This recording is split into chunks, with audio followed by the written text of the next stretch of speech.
Hello, hello Ratna ma'am.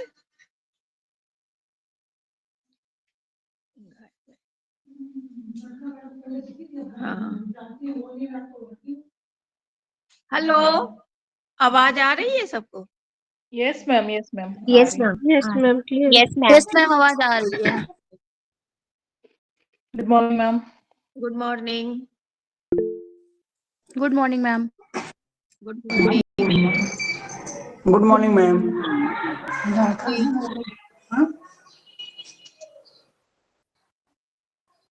ये hand क्यों raise किया है ज्योति सिंगर ने? ये कब पूछने जा रही थी? हैंड इनका आगे था, अब डिलीट किया है। मेरे में बहुत धीरे चल रहा।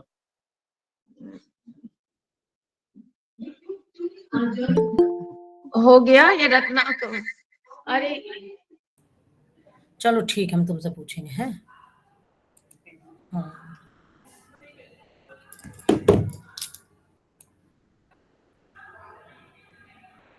Hello hello. रत्ना।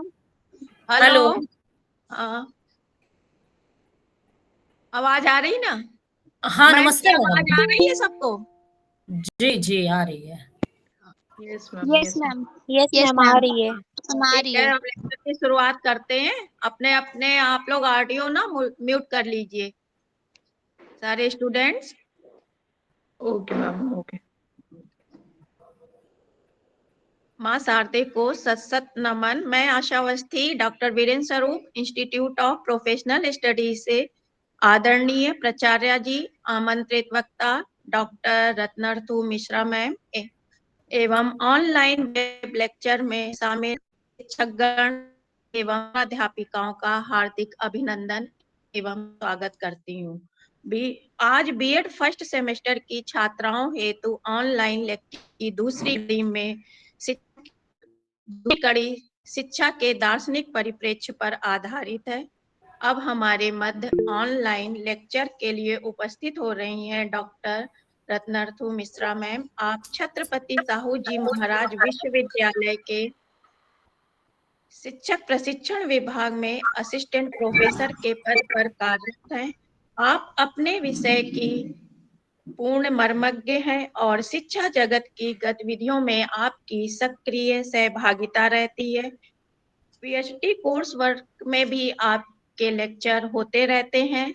ऐसी विदुषी मैम को ऑनलाइन अपने मध्य पाकर हम सब अपने को गौरवान्वित महसूस कर रहे हैं और आपका हार्दिक अभिनंदन करते हैं। अब मैं फिलोसफिकल पर्सपेक्टिव्स ऑफ एजुकेशन के थर्ड यूनिट के topic comparative study of different school of philosophy पर विशद प्रकाश डालने हेतु डॉक्टर रत्नार्थू मिश्रा मैम को ऑनलाइन आमंत्रित करती हूँ और आपसे अनुरोध करती हूँ कि आप अपने ज्ञान के आलोक से हमारी छात्रा अध्यापिकाओं को अभिसिंचित करें। रत्नार्थू मैम। नमस्कार मैडम, बहुत बहुत धन्यवाद। धन्यवाद तो मैम और आपका, जो आपने हमारा आमंत्रण स्वीकार किया और हमारे स्टूडेंट्स के लिए आप उपस्थित हुई कि उनको अब परीक्षा में लाभ मिलेगा इसका। ये बहुत अच्छा टॉपिक है कि कम इनको पूरा क्लियर हो जाएगा। आप जो बताएंगी कंपैरेटिव तरीके से, इनसे एग्जाम में भी काफी क्वेश्चन आएंगे। हाँ मैम, बिल्कुल प्रयास करेंगे भाई कि बच्चों को ज्यादा से ज्यादा समझ में आए। आप आज समझाएं और समझ में ना आए ऐसा हो नहीं सकता। अरे चलिए, ये तो आप लोगों का स्नेह है। आज हम लोग पढ़ेंगे जो हम लोगों का पेपर है, फिलोसॉफिकल पर्सपेक्टिव्स ऑफ एजुकेशन। उसमें मेजर फिलोसॉफिकल सिस्टम्स के अंतर्गत आइडियलिज्म, नेचुरलिज्म, प्रैग्मेटिज्म और रियलिज्म ये शामिल हैं। तो थोड़ा थोड़ा इंटरेक्शन भी करेंगे तो आइडिया लगेगा कि बच्चों को जानकारी क्या है, तो उस हिसाब से बताएंगे। बीएड के बच्चे हैं, नए नए बच्चे हैं, नए पहली बार फिलोसफी पढ़ रहे होंगे। तो सबसे पहले एक सवाल पूछेंगे कि फिलोसफी के बारे में कोई जानकारी है किसी को? फिलोसफी क्या है और जो ये आपका बीएड का सिलेबस है, इसमें इसे एक मेन पेपर के रूप में शामिल क्यों किया गया है? ऐसी जानकारी है किसी को?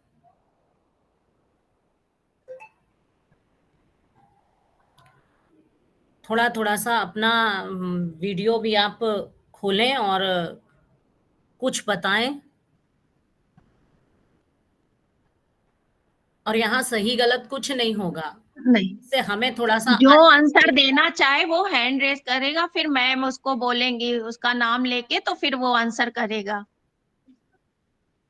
भाई कुछ थोड़ा थोड़ा बोलेंगे तभी तो समझ में आएगा भाई।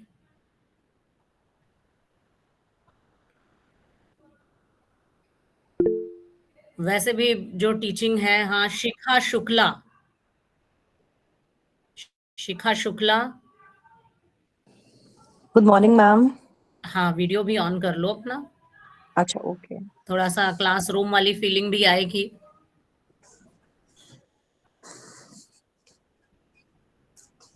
Good morning ma'am. Good morning. सबसे पहले तो ये तारीफ की बात है भाई, बच्चे बोलने को जल्दी तैयार नहीं होते हैं भाई, बहुत बढ़िया बोलने को कोशिश की। चलो भाई थैंक यू बताओ। मैम। फिलॉसफी एंड एजुकेशन दोनों ही एक दूसरे से रिलेटेड है, और फिलॉसफी के थ्रू हम ये जानते हैं कि एजुकेशन, अगर हम फिलोसफर्स की व्यू ऑफ पॉइंट को देखते हुए एजुकेशन को और अच्छे से क्लियरली समझ पाते हैं कि अलग अलग फिलोसफर्स जो थे हमारे, उन्होंने किस तरीके से एजुकेशन की इम्पोर्टेंस को समझाया है हमें, और हम कैसे अपने ही बच्चों को ये बता सकते हैं या कोशिश कर सकते हैं कि हम उनको और कितनी क्लियरली एजुकेशन को पढ़ाएं। इसीलिए ये सब्जेक्ट को इंक्लूड किया गया है। Very good. कोई और बताएगा फिलोसफी क्या है? वेरी गुड भाई शिखा। और कोई? Thank you ma'am. और कोई बताएगा?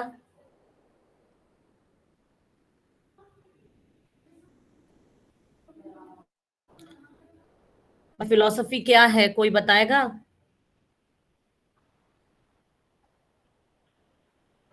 चलो कोई बात नहीं, अब बीच बीच में थोड़ा सा कुछ लिखते रहना तो हमें आइडिया भी लगेगा कि कुछ समझ रहे हो कि नहीं समझ रहे हो, क्योंकि ऑनलाइन क्लास में स्टूडेंट्स दिखाई नहीं देते हैं। फिलोसफी नॉलेज की ब्रांच है, हिंदी में जो है उन कहेंगे ज्ञान की शाखा है, ऐसी ब्रांच है जो हमें कुछ ऐसे सवालों के जवाब देती है जो हमें साइंस के थ्रू नहीं मिल पाते हैं। बहुत सारे ऐसे सवाल हैं जो साइंस नहीं दे पाती। तब उन सवालों के जवाब, सीमा मैडम गुड मॉर्निंग, तब उन सवालों के जवाब ढूंढने के लिए हमें फिलॉसफी की ओर मुड़ना पड़ता है। अब कौन कौन से क्वेश्चंस हैं? क्वेश्चंस जैसे कि इस संसार में हमारा एग्जिस्टेंस क्या है और कितना है, हम कहाँ से आए हैं। भाई सबको अपने बर्थ के टाइम से जानकारी है, लेकिन उससे पहले की कोई जानकारी हमारे पास नहीं है। जीवन कुछ समय के लिए रहता है, लाइफ कुछ वक्त के लिए रहती है और फिर इंसान खत्म हो जाता है। तो उसके बाद क्या है, इसकी भी जानकारी हमें साइंस से नहीं मिलती है, ये जानकारी भी नहीं मिल पाती है। हम इस दुनिया में रह रहे हैं, ऐसी कोई और दुनिया भी है या नहीं, ये भी जानकारी हमें साइंस से नहीं मिलती। सबका जीवन एक जैसे शुरुआत होती है, लेकिन फिर भी सबका जीवन एक जैसा नहीं रहता, अलग अलग सबका जीवन रहता है। संसार में एक अकेला इंसान ही नहीं है जो यहाँ जीवित है, बहुत सारे और भी पशु पक्षी ये सब अपना एग्जिस्टेंस इस दुनिया में रखते हैं। बहुत बड़ा संसार है और इसमें इंसान का जो अस्तित्व है वो क्या है और कितना है। हम ये जो लाइफ जी रहे हैं इसका कोई एम है या ये एमलेस है, यानी इसका कोई उद्देश्य है या ये उद्देश्य रहित है। हम जीवन जिए तो कैसे जिए? सब लोग अलग अलग तरह की लाइफ जीते हैं, सब इंसान, सबके दो हाथ पैर हैं, लेकिन जीवन सब अलग अलग तरह से जीते हैं। हमारे जीवन के कुछ क्राइटेरिया हैं, कैसे तय होंगे। बच्चे को बचपन में कुछ नहीं आता है तो उसे सिखाया जाए तो क्या सिखाया जाए? अच्छा मनुष्य किसे कहते हैं? गुड ह्यूमन बीइंग आखिर कौन है? किसे हम अच्छा कहेंगे? हर सोसाइटी के लिए, अलग अलग सोसाइटी के लिए इन सब की परिभाषाएं अलग अलग होती हैं। ये सवाल हमें विज्ञान से जवाब नहीं मिल पाता है, तो ये सब सवाल का जवाब हमें देती है फिलॉसफी। दुनिया इतनी बड़ी है और इतने तरह की है, आदमी इतना अधिक है और इतने तरह का है, इस सब ने इन सब सवालों के बारे में और ऐसे ही और भी बहुत से सवालों के बारे में बहुत बहुत सोचा है। अब कहीं सुबह उठना अच्छा माना जाता है, कहीं लोग इस चीज को कोई महत्व ही नहीं देते हैं, अपने 12 बजे तक सोते हैं। कहीं पहले भाई होता है कि सुबह से उठ के बैठो, सुबह पढ़ो। कहीं पर भोजन कुछ किया जाता है, खाना कुछ खाया जाता है, कहीं कुछ खाया जाता है। किसी के यहाँ नॉनवेज खाना ठीक है, किसी के यहाँ बहुत बड़ा अपराध है। तो सब तय कौन करेगा? सब दर्शन तय करता है।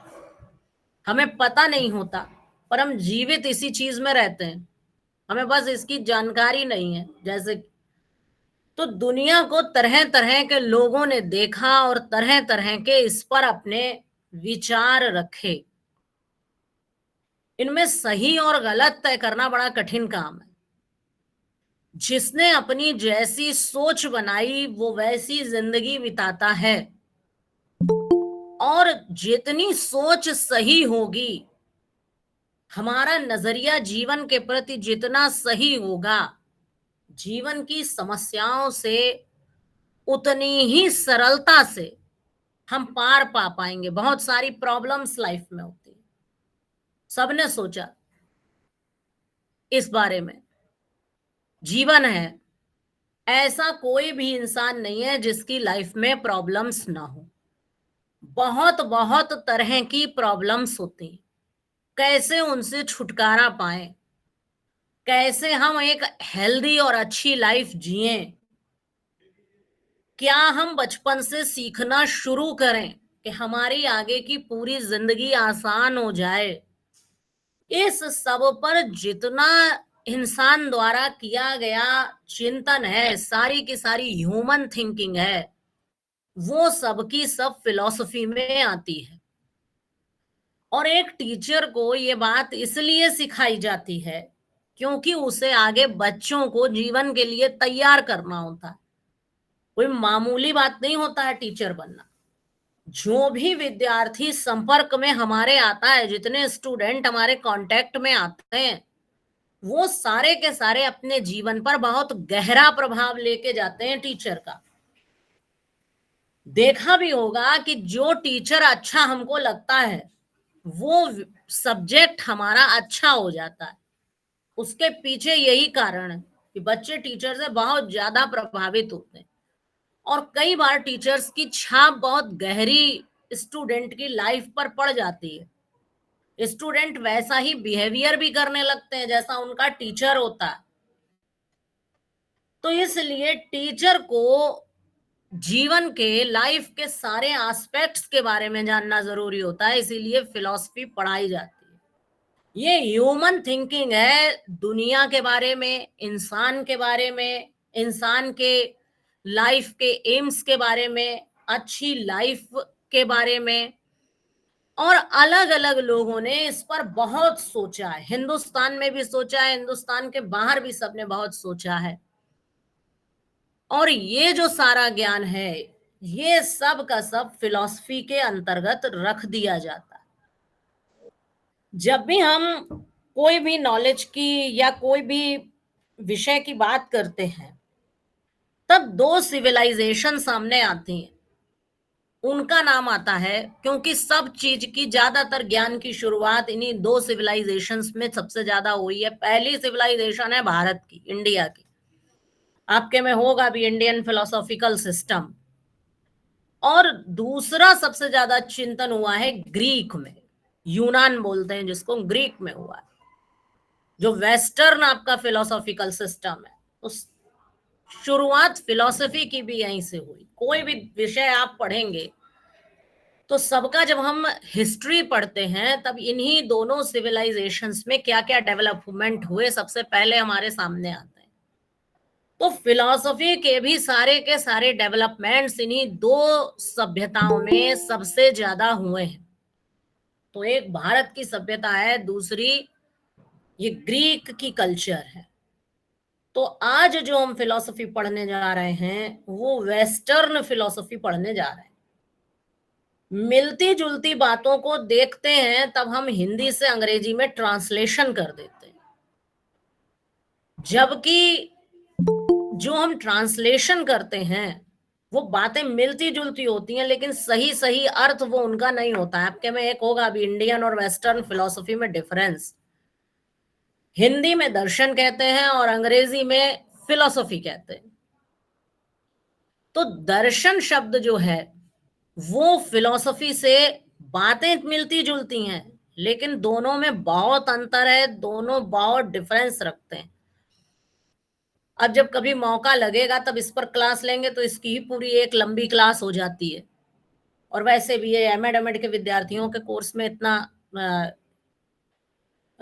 विस्तार से पढ़ने की जरूरत है, बीएड में इतने विस्तार की जरूरत नहीं है, लेकिन हल्का सा आइडिया हम देंगे। भारत में जो दर्शन है और जो पश्चिम का दर्शन है, वेस्टर्न फिलॉसफी है, दोनों में बहुत अंतर है। भारत में परिभाषा भी पढ़ी होगी, हर किताब में लिखी रहती है कि दृश्य धातु से बना है, जिसका मतलब है देखना। दर्शन शब्द जो बना है, तो क्या चीज देखना? तो दृश्यते अनेन एति दर्शनम, जिससे देखा जाए या सत्य के दर्शन किए जाए, वही दर्शन है। अब सत्य क्या है, ट्रुथ है क्या? तो भारत में इस पर बहुत ज्यादा विचार हुआ है। यहाँ पे ये बात कहते हैं कि सत्य को या जो परम तत्व है, यहाँ उसी को ज्यादातर सारे जो दर्शन है उसे सत्य मानते हैं। तो भारतीय ऋषि जो हैं उन्होंने सत्य को देखा है, दर्शन किया है उसका। लेकिन वेस्टर्न फिलॉसफी में बात थोड़ी अलग है। वहां फिलॉसफी ज्ञान के प्रति प्रेम है। फिलास और सोफिया, ये याद भी किया होगा, सब बच्चे याद भी कर लेते हैं कि दो शब्दों से मिलकर बना है, फिलास और सोफिया से मिलकर बना है, जिनका मतलब ज्ञान और प्रेम होता है। तो जो ज्ञान के प्रति प्रेम होता है वो फिलॉसफी है।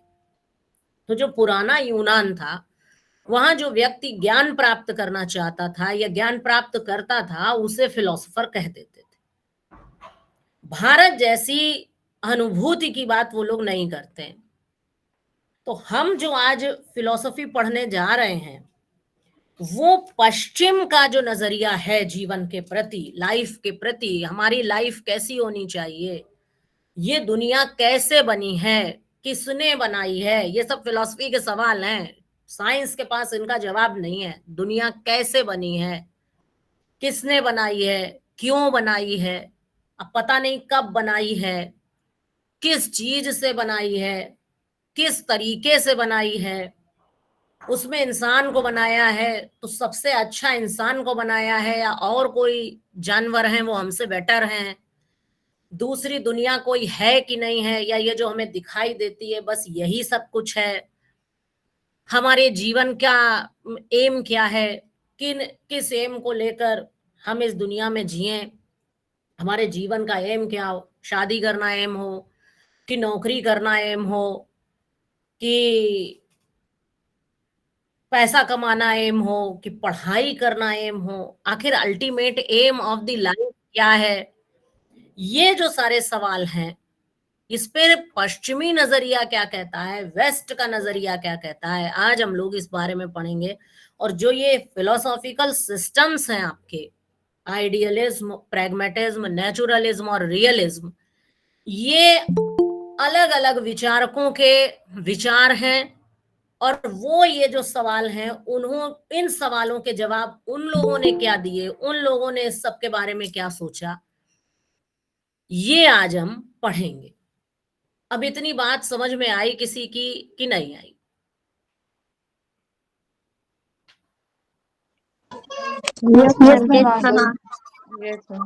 समझ में आया ना कि जीवन कैसा हो, हम अच्छा जीवन किसे माने, बृहस्पतिवार का व्रत रखना अच्छा है या अच्छा नहीं है, कौन तय करेगा? फिलॉसफी तय करती है और कोई तय नहीं करता। हम चप्पल कहाँ उतारें, कौन तय करेगा? फिलॉसफी तय करती है। हम जूते मोजे पहनकर खाना खा लें या उतार कर खाना खाएं, कौन तय करेगा? ये हमारी फिलॉसफी तय करती है, जो हमारी जीवन के सारे तरीकों को तय कर देती है। और इस पर बड़े झंझट होते हैं, बड़े लड़ाई झगड़े सारे इसी पर होते रहते हैं, क्योंकि ये ऐसे सवाल हैं जो गणित की तरह 2 और 2 को मल्टीप्लाई किया तो 4 आ जाएगा, ऐसा कुछ भी नहीं है इसमें।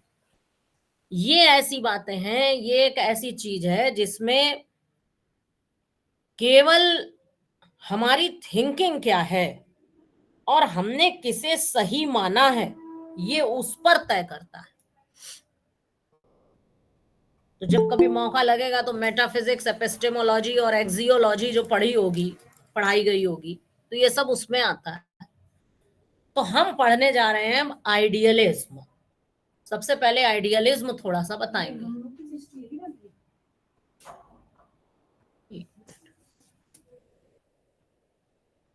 अपनी लिस्ट ये इधर, एक मिनट, हम कल ले आए थे घंटों से अभी रुको, 12 हमने नहीं दी थी उनको, अभी 12 बजे कराएंगे इसको, अभी इसको ना कराओ। तो यहां तक समझ में आया? यहां तक आया समझ में? Yes ma'am. अब अच्छा ये बताओ, सारी बात यहां से तय होती है, तो ये बताओ कि लाइफ का एम क्या है, क्या है जीवन का उद्देश्य, क्यों जी रहे हैं हम? भाई 80-90 साल हर दुनिया में आदमी आता है, तो किस एम को लेकर उसे रहना चाहिए? Ma'am self realization should be the base. तो क्या है सेल्फ रियलाइजेशन, क्यों चाहिए? देखो ये तो पढ़ा हुआ जवाब है, और ये आइडियलिज्म के हिसाब से जवाब है, सबके हिसाब से जवाब थोड़ा ही है।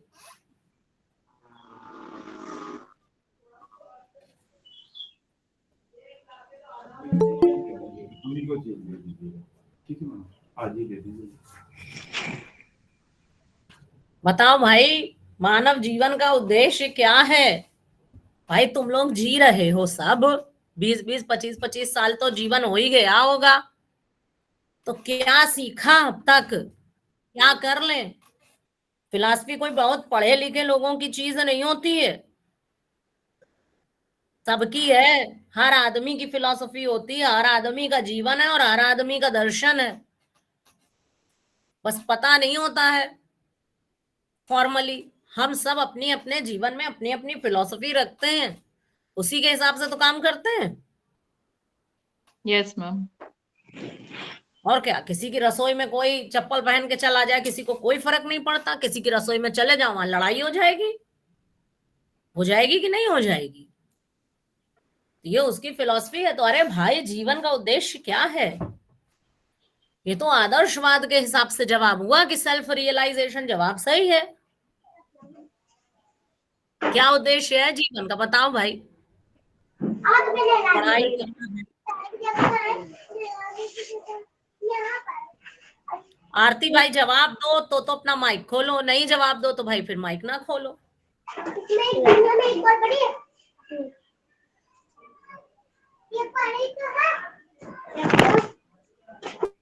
बताओ भाई, जीवन का उद्देश्य क्या है? पढ़ाई करना है भाई, बीएड करने आए क्यों है, क्या जीवन का उद्देश्य है? अब तो बताओ। अच्छी लाइफस्टाइल के लिए और अच्छी लाइफ स्टाइल के लिए, और चलो ठीक है, अच्छी लाइफ स्टाइल हो गई, फिर सेटल होने के लिए, जॉब। जॉब के लिए, हाँ सेटल होने के लिए, तो सेटल होके क्या होगा? अब इसी से सवाल से फिर निकलेगा सवाल।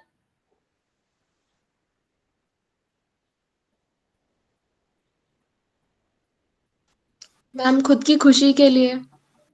हाँ बाया ना, खुद की खुशी के लिए। काय के लिए शादी करनी है?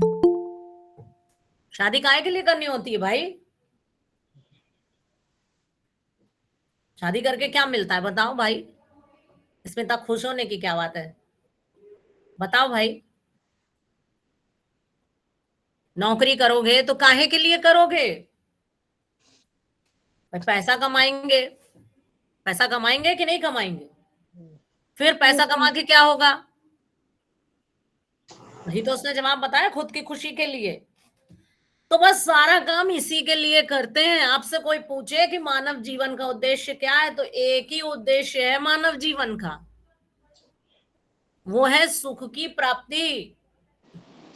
इसी के लिए लाइफ है, सारी की सारी लाइफ। याद कर लो ये बात, एक ही जवाब है इसका, इसके अलावा दूसरा जवाब कोई नहीं है। खुश रहने के लिए, आनंद के लिए, ज्वाय के लिए, इसी के लिए पूरी की पूरी लाइफ है। अब वो बात एक अलग है कि हम खुश कैसे रहेंगे। भाई खुश रहेंगे कैसे, ये सवाल है ना। तो सबने अपने अपने जवाब दिए हैं, चाहे वो आइडियलिज्म हो, चाहे वो प्रैग्मेटिज्म हो, चाहे वो रियलिज्म हो, सबने बताए हैं ये तरीके। बस ये जो सब जवाब हैं, यही सब फिलॉसफी में आते हैं। और एक बच्चा जो हमारे पास एक स्टूडेंट के रूप में आएगा, जो हमारा स्टूडेंट होगा, उसे हम क्या चीज सिखा दें, क्या चीज पढ़ा दें, जिससे वो अपना जीवन खुशी से सुखपूर्वक बिता पाए। बस यही जीवन का उद्देश्य है और यही सारा चिंतन तुम्हारी किताब में लिखा हुआ है। अब आइडियलिज्म आता है, हमारा मेन टॉपिक है कि हम इन चारों को समझने की कोशिश करेंगे। मुझे लगता है अब ये समझ में आया होगा कि ये लिखा क्या है, क्योंकि ज्यादातर बच्चे जो आते हैं वो ये कहने लगते हैं सब एक जैसा लगता है, जो भी दर्शन पढ़ो सब एक जैसा आंसर महसूस होता है। तो ऐसा नहीं है, सबने अलग अलग चिंतन किया है। तो कुछ सवाल हैं, उनके हर एक ने जो जवाब दिए हैं उससे उनकी फिलॉसफी तय होती है। तो अब सबसे पहले आ जाओ आइडियलिज्म पर। तो आइडियलिज्म में याद कर लो, ये स्टूडेंट याद कर लेते हैं कि दो शब्दों से बना है आइडिया और इज्म, विचार और वाद। Yes, ma'am. आइडियलिज्म जो है इसका जो डेवलपमेंट हुआ है, ये प्लेटो के विचारवाद से हुआ है। प्लेटो यूनानी दार्शनिक थे, उनके विचारवाद से हुआ है। उनका कहना है कि जो गॉड है वो आइडियाज के थ्रू इस दुनिया को बनाता है। ये सबसे पहला सवाल है, दुनिया बनी कैसे? तो उन्होंने इसका जवाब ये दिया कि जो गॉड है वो वर्ल्ड ऑफ आइडिया की हेल्प लेता है और उससे जो है इस फिजिकल वर्ल्ड को, यानी ये भौतिक जगत को बना देता है। वर्ल्ड ऑफ आइडियाज यानी विचारों का जगत, उससे बना देता है इस मटेरियलिस्टिक वर्ल्ड को। मटेरियलिस्टिक वर्ल्ड वो कहलाता है जहां पर हम रहते हैं, भौतिक जगत जिसमें हम हैं, जो 70-80 साल जो भी लाइफ रहती है वो यहाँ रहती है, इसी को भौतिक जगत या मटेरियलिस्टिक वर्ल्ड कहते हैं।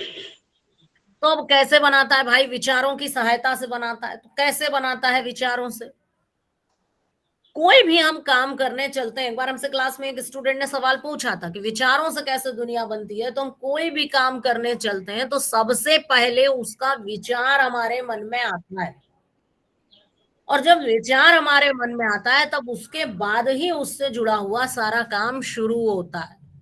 तो विचारों से ही सारी ये दुनिया बनती है। और विचार की एक खास बात होती है, विचार कभी खत्म नहीं होता। तुम्हारी चीज खत्म हो जाएगी, चीजें सारी खत्म हो जाती हैं, लेकिन विचार कभी खत्म नहीं होता। सदा सत्य बोलो, ये कभी खत्म नहीं होगा, ये हमेशा ऐसे ही बना रहेगा। आइडिया जो थॉट होता है वो हमेशा हमेशा बना रहता है। हमारे सामने जो थॉट्स होते हैं वो फिजिकली सामने आते हैं। अगर कोई कपड़ा भी तुम्हें डिजाइन करना है तो सबसे पहले थॉट आएगा, उस थॉट के बेस पर कपड़ा डिजाइन होगा। कपड़ा खत्म हो जाएगा लेकिन वो थॉट कभी खत्म नहीं हो सकता। तो आइडियलिज्म का कहना है कि इस दुनिया को गॉड ने बनाया है, और किसके थ्रू बनाया है? आइडियाज के थ्रू बनाया है। और ये आइडिया हमेशा बने रहते हैं, इसलिए यही सही है, यही ट्रूथ है लाइफ का।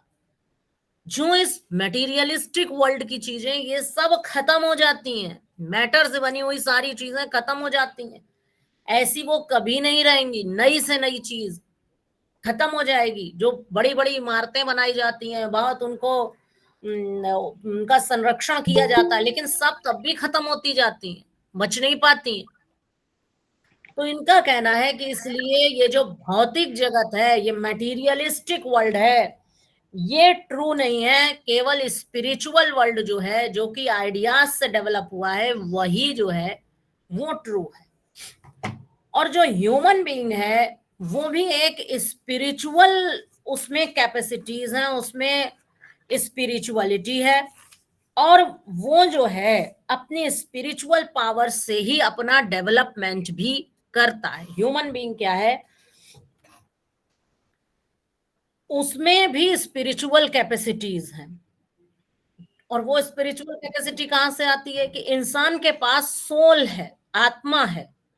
बाकी जितने ये जो एनिमल्स होते हैं या ये जो बर्ड्स हैं, पशु पक्षी हैं, इनके पास आत्मा उस तरह की नहीं है। भारतीय कॉन्सेप्ट नहीं है ये वेस्टर्न कॉन्सेप्ट है। हमारे इंडिया में ये चीज नहीं है। इंडिया में जो बात है वो सबके पास है वैसे ही। यहाँ जन्म पुनर्जन्म की बातें, वहां पर नहीं है ये बातें, उनकी सोच अलग है।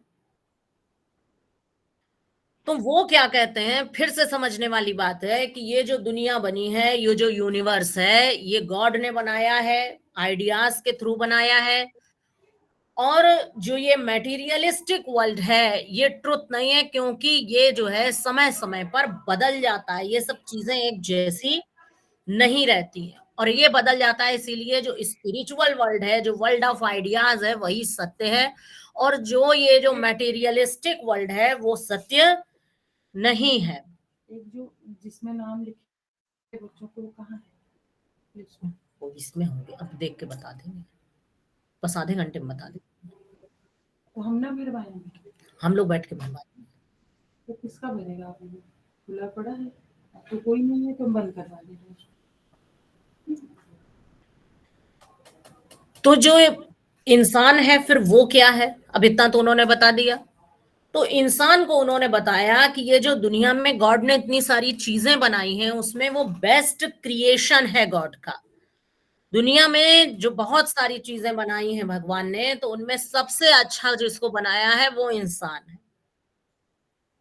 तो अब इंसान जो है वो इतना अच्छा अब है क्यों? रीजन क्या है?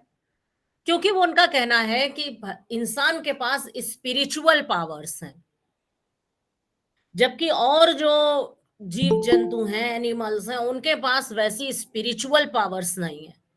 इंसान के पास स्पिरिचुअल पावर होने के कारण ही उसने अपना इतना डेवलपमेंट किया है। जो ये सारी सिविलाइजेशन है, ये ह्यूमंस की सिविलाइजेशन है।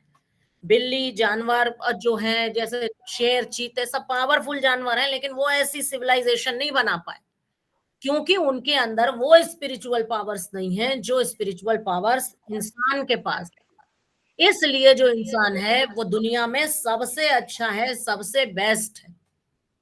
और इसीलिए इंसान का इतना डेवलपमेंट हुआ है, इतनी सारी चीजें बना डाली हैं, इतने सारे आर्ट, कल्चर, अपने रहने के तरीके, खाने पीने के तरीके, तरह तरह के शौक इंसान ने डेवलप कर पाए, बाकी जीवों ने डेवलप नहीं कर पाए।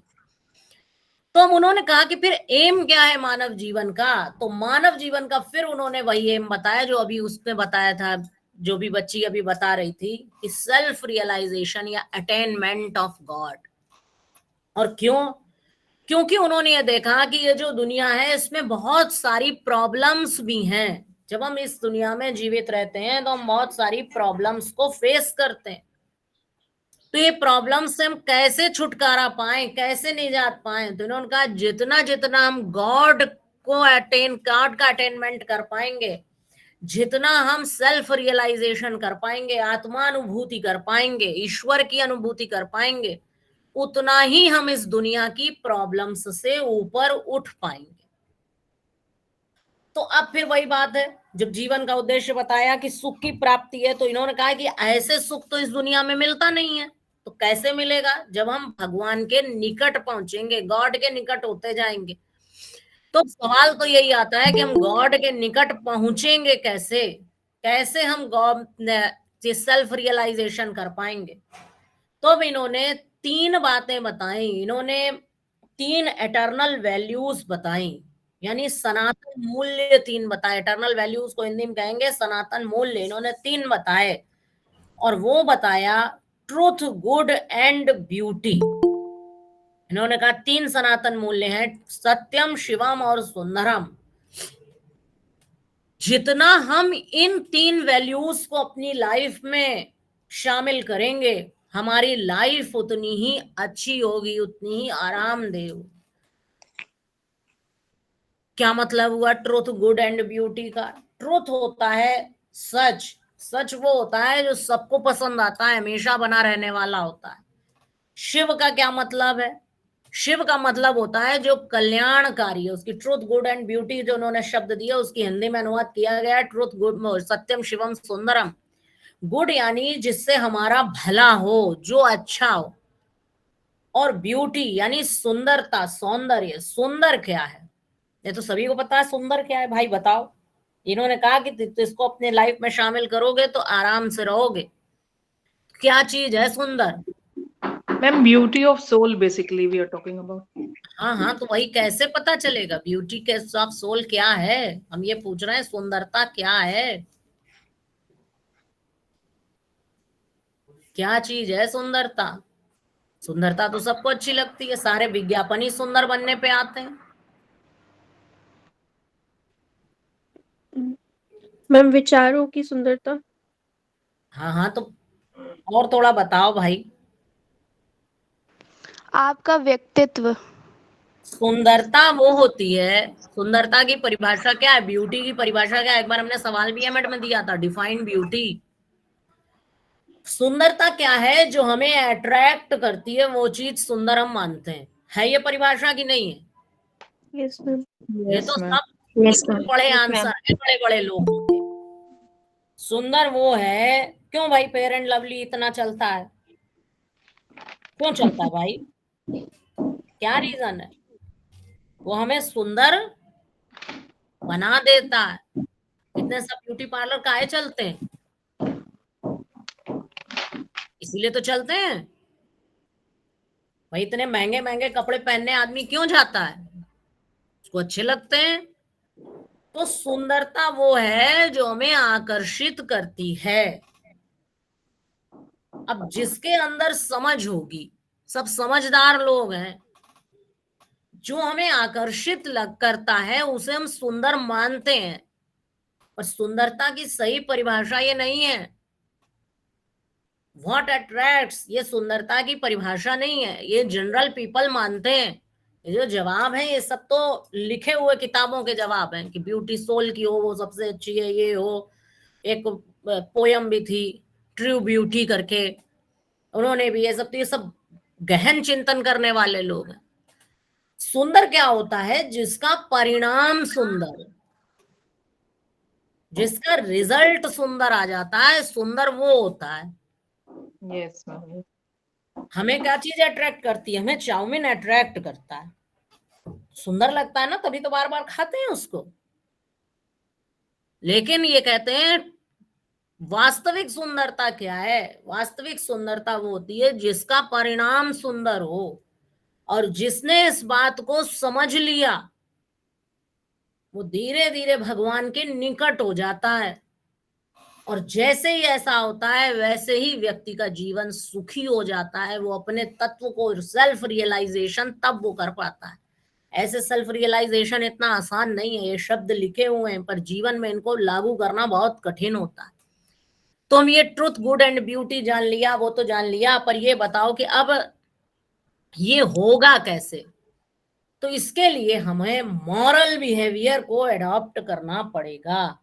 जितना ज्यादा हमारा अच्छा व्यवहार होगा, जितना हम एथिकली बिहेव करेंगे लाइफ में, जितना हम नैतिक रूप से आचरण करेंगे, उतना हम जीवन में सुखी हो जाएंगे। और फिर जब ये एक बार तय हो गया कि हमारा जीवन कैसे अच्छा बनेगा, तो फिर हम बच्चे को वही चीज सिखाएंगे जिनसे वो उसे ट्रूथ, गुड एंड ब्यूटी को समझना और अपने जीवन में फॉलो करना आएगा। इसीलिए ये लोग केवल फिजिकल डेवलपमेंट की बात नहीं करते हैं, केवल सोशल डेवलपमेंट की बात नहीं करते हैं, केवल वोकेशनल डेवलपमेंट की बात नहीं करते हैं, स्पिरिचुअल आध्यात्मिक विकास की भी बात करते हैं। कहते हैं बिना उसके ये चीज हो थोड़ा ही पाएगी। शारीरिक विकास तो सबका हो जाता है, जानवरों का भी हो जाता है। सोशल डेवलपमेंट क्या चीज होती है? जब हम समाज सम्मत व्यवहार करते हैं। समाज में क्या चीज सही है? अब क्लास में चुप बैठना चाहिए, समाज सम्मत व्यवहार है। टीचर को देखा तब चुप बैठे हुए। सिग्नल नहीं ट्रैफिक का तोड़ना चाहिए, ट्रैफिक मैन खड़ा है तब सिग्नल नहीं तोड़ रहे हैं, तो हम सोशली डेवलप्ड हो गए। लेकिन हम चारित्रिक रूप से विकसित कब हुए? हमारा मॉरल डेवलपमेंट कब हुआ? जब ट्रैफिक मैन का खतरा नहीं भी है तो भी हम सिग्नल नहीं तोड़ रहे हैं, तब हम नैतिक रूप से विकसित हुए। और फिर ये कहते हैं व्यक्ति को गलत और सही समझना बहुत मुश्किल होता है, सही और गलत का की पहचान करना। पूरी पूरी उम्र निकल जाती है, व्यक्ति का ये विकास नहीं होता है। उसी को ये इंटेलेक्चुअल डेवलपमेंट कहते हैं, इंटेलेक्चुअल सेल्फ का डेवलपमेंट, बौद्धिक स्व का विकास। और जिसका बौद्धिक स्व विकसित हो जाता है, फिर धीरे धीरे वो आदमी गलत काम बंद कर देता है। ज्यादातर हम लोग गलत काम नहीं करते हैं क्योंकि हमारे ऊपर दबाव होते हैं। जैसे जैसे हमारा विकास हो जाता है, जैसे जैसे हम मॉरली डेवलप्ड हो जाते हैं, हमारा इंटेलेक्चुअल सेल्फ डेवलप हो जाता है, वैसे वैसे हमारा स्पिरिचुअल डेवलपमेंट भी होता है। तो आइडियलिज्म के हिसाब से फिर हम यही बातें बच्चों को सिखाएंगे। तो फिलॉसफी जो है वो जीवन का उद्देश्य तय करती है, और फिर एजुकेशन उस हिसाब से होती है जो हमें उस उद्देश्य तक पहुंचाती है। तो जैसा हम जीवन का उद्देश्य तय करते हैं वैसे ही बच्चों को हम एजुकेशन प्रदान करते हैं। इसीलिए अलग अलग एजुकेशनल इंस्टीट्यूशंस की शिक्षाएं बिल्कुल अलग अलग होती हैं। पढ़ तो सब रहे ही हैं, पर सब लोग कहने को वो सब शिक्षा प्राप्त कर रहे हैं, पर सबकी शिक्षा अलग अलग है, क्योंकि सबकी फिलॉसफी अलग अलग होती है। हिंदुस्तान में पढ़ने वाले की जो फिलॉसफी अलग होती है तो उसकी एजुकेशन अलग होती है। बांग्लादेश में जो पढ़ रहे हैं वहां जो फिलॉसफी होगी वो उसी हिसाब से अपने बच्चों को डेवलप करेंगे, सिखाएं, पढ़ाएंगे, उनकी फिलॉसफी अलग होगी। जो चीन के लोग हैं वो जो लाइफ का तय करेंगे उस हिसाब से बच्चों को पढ़ाएंगे, लिखाएंगे, उस हिसाब से उनकी शिक्षा होगी। अमेरिका में जो लोग होंगे वो जिस तरह से जीवन का उद्देश्य तय करेंगे तो उस हिसाब से बच्चों को पढ़ाएंगे, लिखाएंगे, तो उनकी शिक्षा वैसी होगी। तो बच्चा सीखेगा क्या, ये कौन तय करता है? फिलॉसफी तय करती है। अब किसी को समझ में आएगा कि ज्योतिष की शिक्षा हम दें, अगर वो ज्योतिष को सही मानता है। अगर वो ज्योतिष को सही नहीं मानता है तो वो फिर अपने बच्चे को ज्योतिष कभी नहीं सिखाएगा। तो इससे तय होता है, फिलॉसफी एजुकेशन को तय करती है, दर्शन जीवन का उद्देश्य निर्धारित करता है, शिक्षा वो साधन है, मीन्स है जो हमें उद्देश्य तक पहुंचाती है। तो सवाल एक आता है, शिक्षा और दर्शन एक दूसरे से संबंधित है, इसकी व्याख्या कीजिए। यही व्याख्या है। हमने जीवन का उद्देश्य तय किया कि हमें घंटा घर जाना है, तो ये फिलॉसफी तय करेगी जीवन के लिए कि आखिर हमें जाना कहाँ है और जाएंगे कैसे। बस पकड़ेंगे, टेम्पो पकड़ेंगे, कार लेंगे या पैदल निकल जाएंगे, ये शिक्षा का काम है। तो अब समझ में आया आदर्शवाद और शिक्षा? यहाँ तक समझ Yes, में ma'am. आया तो फिर से बताएं। Yes ma'am. Yes, ma'am. ये दर्शन बताएगा। Yes ma'am. इसीलिए सब जितने ये विचारधाराएं Yes, होती ma'am. हैं, ये सब अपने अपने Yes, ma'am. इंस्टीट्यूशन खोलते हैं और इनमें पढ़े हुए बच्चे बिल्कुल अलग अलग होते हैं। सरकारी स्कूल में पढ़े बच्चे बिल्कुल अलग होते हैं, और जो पर्टिकुलर विचारधाराओं के स्कूल्स होते हैं, मिशनरी स्कूल में पढ़े बच्चे बिल्कुल अलग होंगे। मदरसों में पढ़े हुए बच्चे बिल्कुल अलग होते हैं, विद्या भारती में पढ़े हुए बच्चे बिल्कुल अलग होते हैं। कारण क्या है? जो लोग उनका संचालन कर रहे हैं उनकी फिलॉसफीज में बहुत अंतर होता है। तो जैसा उनका डिफरेंस होता है वैसी ही उनकी शिक्षा होती है। तो हमने आइडियलिज्म के हिसाब से जाना कि जीवन कैसा हो, और जब जीवन कैसा हो, जीवन में हम उद्देश्य क्या बनाएं, उसी हिसाब से हमारी एजुकेशन होगी, उसी जो हमने एजुकेशन के उद्देश्य हो जाएंगे, एम्स हो जाएंगे, उसी तरह से करिकुलम हो जाएगा। देखा भी होगा कि कोई दर्शन है वो बिल्कुल धर्मशास्त्र का विरोध कर देता है, कोई दर्शन धर्मशास्त्र को बहुत इंपॉर्टेंट बताता है। तो कारण उन्होंने अपनी फिलॉसफी में जो बात तय की। तो अब आइडियलिज्म है, जब उनका उद्देश्य है, जीवन का उद्देश्य है कि सेल्फ रियलाइजेशन करना, तो वो स्पिरिचुअली डेवलप करेंगे बच्चे को। जब स्पिरिचुअली डेवलप करेंगे तो धर्मशास्त्र, नीति शास्त्र, इन सबको अपने सिलेबस में भी शामिल करेंगे।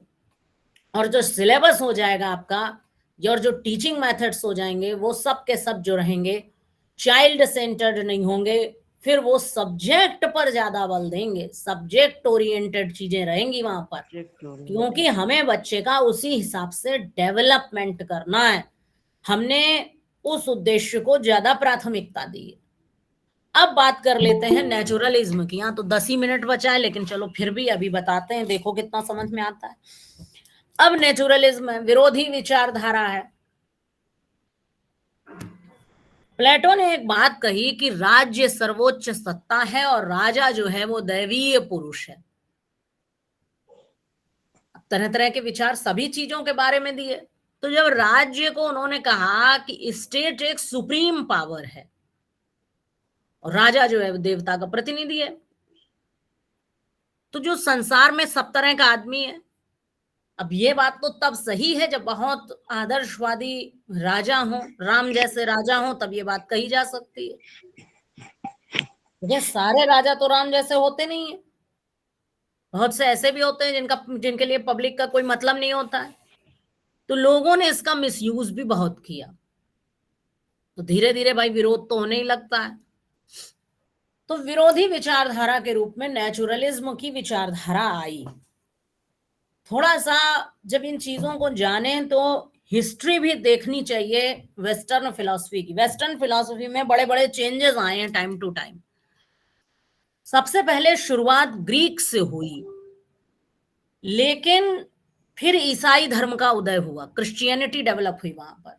तो जो दर्शन था वो ईसाई धर्म से बहुत प्रभावित हो गया। उसके बाद हुआ ये कि विज्ञान का युग आया। पहले लोग किसी से कह दो आज से 1000 साल पहले कि कोई ऐसे मोबाइल होगा, ऐसे सब बात कर लेंगे, तो लोग कहेंगे देखो ऐसे बेवकूफ बनाने की चमत्कार वाली बातें करते हैं, ऐसा कहीं होता है। लेकिन साइंस ने बहुत सारी बातें बताई और दुनिया के सारे राज खोल दिए साइंटिफिक डेवलपमेंट से।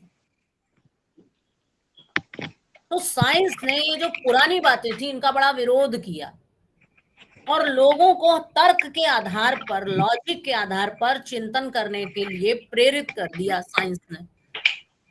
4 साइंटिस्ट का नाम आता है, एक कोपरनिकस का आता है, गैलीलियो का आता है, न्यूटन का आता है और केपलर का नाम आता है।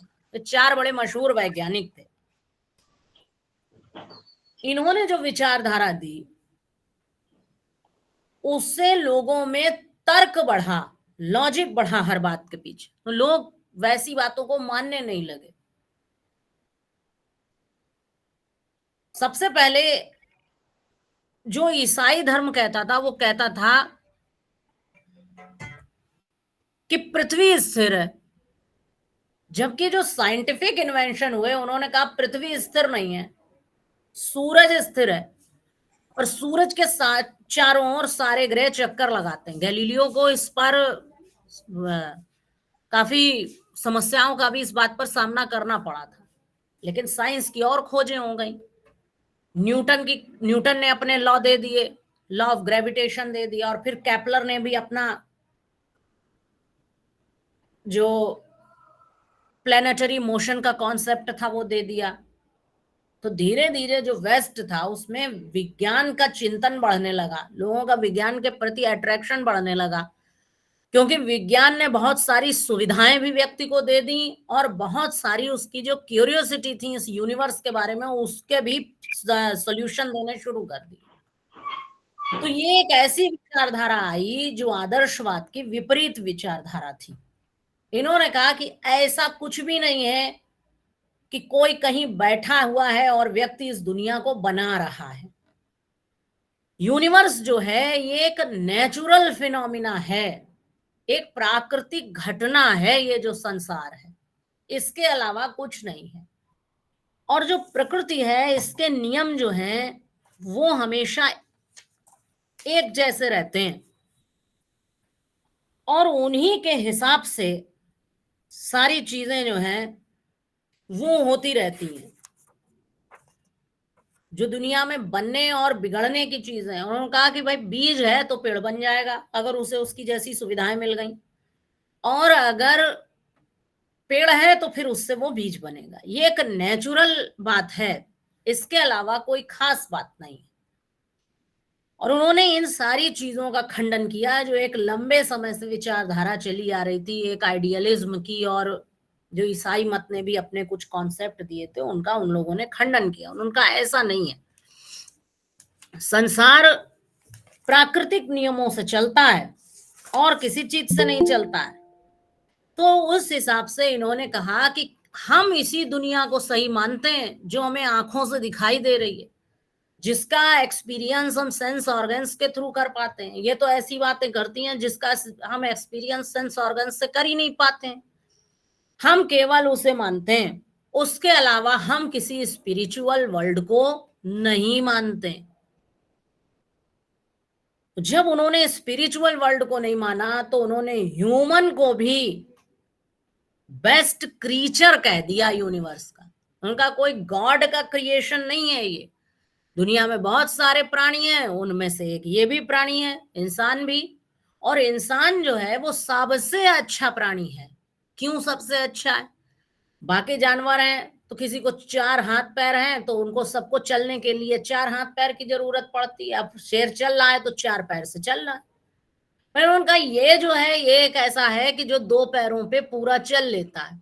इसके 2 आगे के हाथ फ्री रहते हैं और तरह तरह के काम करने के लिए। फिर इसके पास बुद्धि भी बहुत है, इतनी बाकी दुनिया के पास बुद्धि भी नहीं है, बाकी जो जीव जंतु हैं। तो इंसान जो है वो सबसे अच्छा जानवर है इस दुनिया का। और इन्होंने पूरा साइंटिफिक प्रोसेस दिया, जो ये हम लोगों ने लैमार्क और डार्विन के नाम सुने हुए हैं, ये जो वैज्ञानिक जिनको हम बोलते हैं। तो एक बात अब जितना पढ़े हो उस हिसाब से आइडिया होगा कि जो भी व्यक्ति या जो भी विचारधारा होती है अपने जब एक लिमिट से आगे चलती है तो वो सब फिलॉसफी में बदल जाती है। लैमार्क और डार्विन सब फिलोसोफर कहे जाते हैं। तो नेचुरलिज्म ने सब साइंस बेस्ड बातें की। इन्होंने ह्यूमन डेवलपमेंट की पूरी थ्योरी दे दी। पढ़ी भी होगी ये बचपन से कि पहले एक सेल वाले जीव होते हैं, फिर और बढ़ जाते हैं, फिर हड्डी वो पूरा उन्होंने ऑर्डर दिया हुआ है। ये 9th-10th में जिन्होंने बायो वगैरह पढ़ी होगी वो पूरा ऑर्डर पढ़ते हैं कि पहले ये वाले जानवर होते हैं, वो सीरियल लगा रखा है। फिर ऐसे आएंगे जो थोड़ा और डेवलप होंगे, फिर वो जिनमें रीढ़ की हड्डियां होती हैं, हड्डी वाले जानवर होते हैं, फिर उनसे बंदर और बंदर से फिर इंसान बनते हैं। इन्होंने अपना पूरा प्रोसेस दिया और इन्होंने कहा इसमें कहीं कोई गॉड की भूमिका है ही नहीं, ईश्वर के अस्तित्व को माना ही नहीं। इनका ऐसा नहीं है।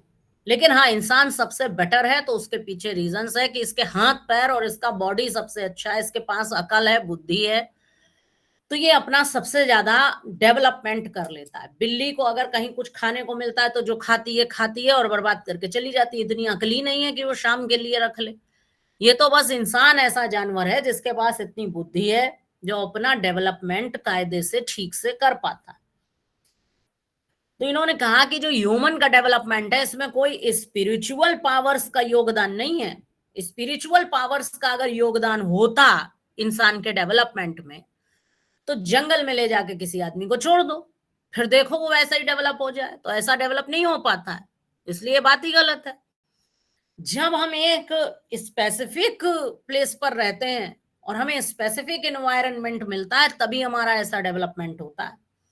तो उन्होंने कहा कि ये जो इस संसार की उस संसार की ये बातें बेकार हैं। जो ये दुनिया है इसी में ठीक से और आराम से रहना है और हमारा उद्देश्य लाइफ का यही है कि हम सुखपूर्वक अपना जीवन व्यतीत करें, हमारी लाइफ हैप्पी हो, जॉयफुल हो, और इसी के लिए बच्चे को आगे तैयार करना चाहिए। और वो कहते हैं कि अगर व्यक्ति सुखपूर्वक जीना चाहता है, हैप्पी लिविंग चाहता है, तो उसे नेचुरल लाइफ को अडॉप्ट करना पड़ेगा। आज के इंसान ने नेचुरल लाइफ छोड़ दी है, इसीलिए परेशान। सुबह उठो और रात में सो जाओ। इंसान के लिए दिन जागने को है और रात सोने को है, पर इंसान आज मानता ही नहीं है इस बात को। सब रात में जागते हैं और दिन में सोते हैं। एक लिमिट के बाद, जब तक उम्र कम है तब तक तो चल जाएगा, जब एक लिमिट के बाद उम्र होगी तब सब परेशान होंगे। पेट की तरह तरह की बीमारियां केवल और केवल रात में जागने से पैदा हो जाती हैं। तो इनका कहना है कि जितना नेचुरल लाइफ के आप निकट रहेंगे उतना आपका जीवन ठीक होगा, और जितना आप नेचुरल लाइफ को छोड़ेंगे उतना आपका जीवन जो है वो परेशानी से भरा हुआ हो जाएगा। तो मानव का उद्देश्य सुखपूर्वक जीना है, और सुख कैसे मिलेगा? नेचुरल लाइफ से। और इन्होंने इसमें कहा लेकिन नेचुरल लाइफ वही कठिन होती है। कठिन तो है ही है। कहा कि जो जितना एडजस्टमेंट करेगा, जो जितना अपनी सिचुएशंस को कंट्रोल करेगा, और जो जितना अपनी कैपेसिटीज को, अपनी कैपेबिलिटीज को डेवलप करेगा, वो उतना ज्यादा नेचुरल लाइफ अच्छे से जी पाएगा और उतना अच्छा उसका जीवन सुखी हो जाएगा। जब इन्होंने जीवन के बारे में ये बात तय कर दी तो फिर इनकी एजुकेशन आइडियलिज्म से बिल्कुल अलग हो गई। अब यहाँ धर्मशास्त्र और नीति शास्त्र का कोई स्थान नहीं रहा। जब हमें नेचर में जीना है, नेचुरल लाइफ की बात करेंगे, तब हमारे लिए हेल्थ साइंस की ज्यादा इंपॉर्टेंट होगी। बच्चों के लिए खेलना कूदना ज्यादा इंपॉर्टेंट होगा, सब्जेक्ट से ज्यादा बच्चा इंपॉर्टेंट होगा। और यही कारण है कि फिर जो ये साइकोलॉजिकल टीचिंग मेथड्स हैं, जिनमें चाइल्ड सेंटर्ड एजुकेशन की बात होती है, बाल केंद्रित शिक्षा की बात होती है, मनोवैज्ञानिक जो सीखने की विधियां हैं उनको बढ़ावा मिला, और इन्होंने काफी ज्यादा प्रभाव अपना डाला। ये एक ऐसा दर्शन था जिसने इंसान की बात की, ह्यूमंस की बात की। रूसों का कहना था कि राज्य को कोई नैतिक अधिकार नहीं है कि वो व्यक्ति की स्वतंत्रता में बाधा डाले। उन्होंने कहा बालक हमेशा स्वतंत्र पैदा होता है और सर्वत्र जंजीरों में जकड़ा हुआ पाया जाता है। ये करो, ये ना करो, ऐसा ना करो। उन्होंने विरोध किया। उन्होंने कहा ऐसी लाइफ ठीक नहीं है। एजुकेशन आज के बजाय कल के लिए तैयार करती है, आने वाले समय में ऐसा हो जाएगा इसलिए ऐसा करो। बोले इसका कोई मतलब ही नहीं है। वर्तमान में जीना चाहिए। दूसरी दुनिया के हिसाब से बातें की जाती हैं जिनका कोई मतलब नहीं है। स्वर्ग और नरक के डर दिखाए जाते हैं, इनका कोई मतलब नहीं है। इस दुनिया में हम परेशान हैं और हम दूसरी दुनिया में क्या होगा इसके लिए हम और परेशानी बुला लें। बोले इसका कोई मतलब ही नहीं है। रूसों ने सब खंडन कर दिया, रूसों ने सब बातों का विरोध किया। रूसों का जीवन बड़ा संघर्षपूर्ण रहा। जब कोई स्थापित बातों का विरोध करता है तो उसे संघर्ष झेलना ही पड़ता है। रूसों ने वो संघर्ष झेला, और लेकिन उनके विचार प्रासंगिक हैं और उन्होंने बहुत गहरा एजुकेशन पे प्रभाव डाला। पहले जो टीचर सेंटर्ड टीचिंग मेथड्स होते थे उनके स्थान पर चाइल्ड सेंटर्ड टीचिंग मेथड्स आ गए। ये प्रभाव नेचुरलिज्म ने शिक्षा व्यवस्था पे डाला। अब अगर समझ में आया हो तो बताओ, नहीं समझ में आया तो फिर से बताएं।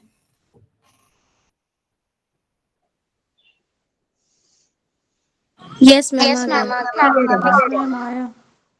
आई बात समझ? Yes ma'am. जो लाइफ